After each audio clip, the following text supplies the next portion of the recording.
What is this? A donkey's jawbone? A staff? A bowl full of stew? Is there any significance to these items? Yes, actually. They were with Joseph, the son of Jacob, when he was sold into slavery by his own brothers. These are the same objects mentioned in the 51st Psalm by King David. So let's find out what we can about Joseph.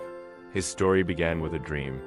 When Joseph was still living at home with his father and brothers, he had dreams which he shared with them. But they hated him for it, thinking it was boastful and prideful. In the first dream, he and his family were binding sheaves in the field, and suddenly his sheaf stood upright. Then all the other sheaves gathered round and bowed down to his sheaf. In the second dream, he and his family were gathering fruit in the field, and there were 7 healthy ears of grain, and then 7 withered ears came up and bowed down before the 7 healthy ones. Both times, his brothers hated him even more and conspired against him. Meanwhile, a caravan of merchants from Egypt arrived looking for supplies. They wanted to buy grain because a famine had hit their country. And Joseph's family thought this was a good opportunity to get rid of Joseph. They threw him into a pit, but later some merchants passed by and offered to buy him from his brothers. And that's when they stripped him of his fine clothes, threw him into a pit, and then sold him to the merchants for 20 pieces of silver. The brothers took the money and divided it, but they didn't know that God had been in control of everything that happened to Joseph. So the merchant took Joseph to Egypt and sold him to Potiphar, an official of Pharaoh, the Egyptian king. And Joseph pleased the man so much that he put him in charge of his household. Now, a little later, Pharaoh had another problem. He had disturbing dreams too, and nobody could interpret them for him. But Joseph was brought before him, and Joseph interpreted Pharaoh's dreams. He told Pharaoh that there would be 7 years of great prosperity, followed by 7 years of terrible famine. And Joseph proposed a solution, asking that he be put in charge of the whole land of Egypt, so that he could gather food during the 7 prosperous years and store it for when the famine came. Pharaoh agreed, and Joseph became viceroy of all Egypt. Then Joseph began storing grain and collecting 1/5 of everything the Egyptians produced. And they stored huge amounts of food. Now, the famine lasted exactly 7 years, and people from all over the world came to Egypt to buy grain. Among them were Joseph's brothers. Joseph tested them to see if they had learned their lesson and were better people, and he pretended not to recognize them.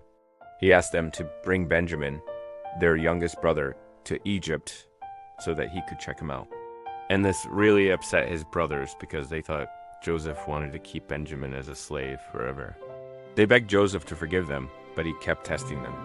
Then Joseph invited them to his house and gave them a big feast. Later, he told them that he was their brother whom they had sold, and everybody was shocked.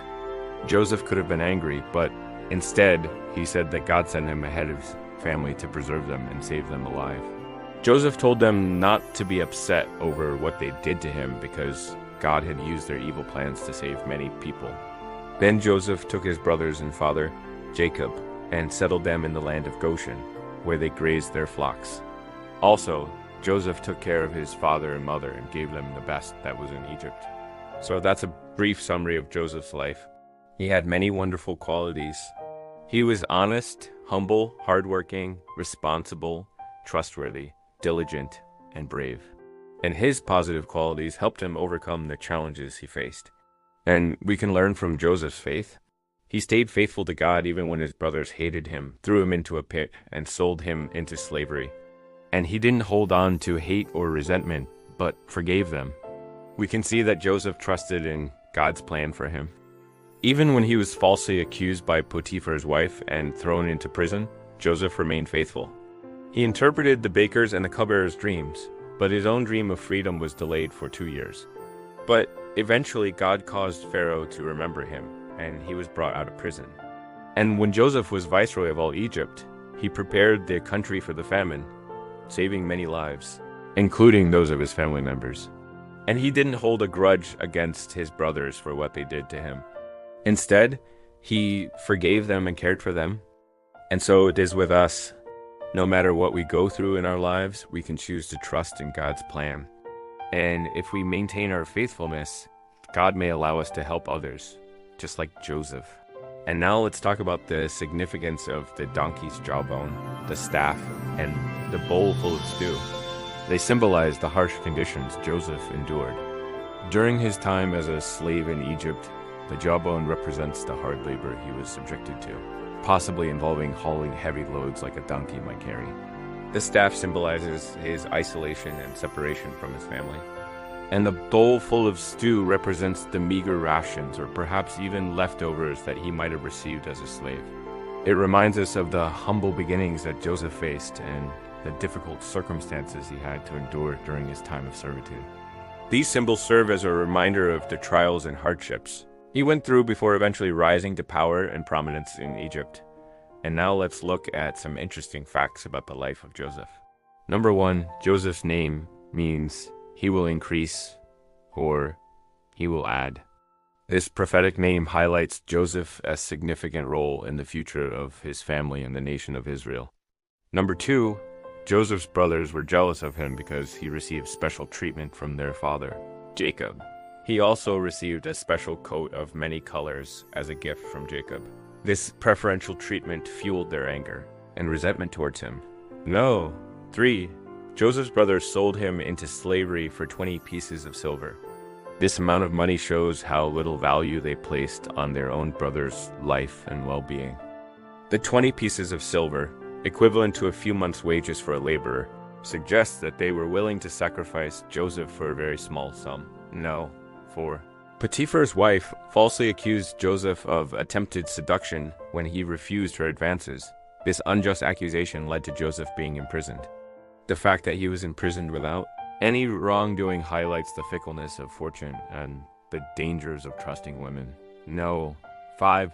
Joseph correctly interpreted Pharaoh's dreams about the coming famine and rising flood, earning him the position of viceroy of Egypt. His ability to interpret dreams accurately showcased his wisdom and insight. Number 6, during the famine, Joseph's brothers came to Egypt to buy grain. They didn't recognize Joseph, who was now a powerful official, until he revealed himself to them. Their reunion was filled with emotions of shock, disbelief, and eventual reconciliation. No. 7. Joseph settled his father Jacob and their family in the land of Goshen, providing them with a place of refuge and sustenance during the famine.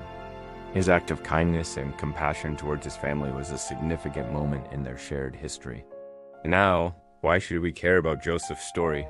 Why is it important for us today? Well, it's important because it teaches us several valuable lessons.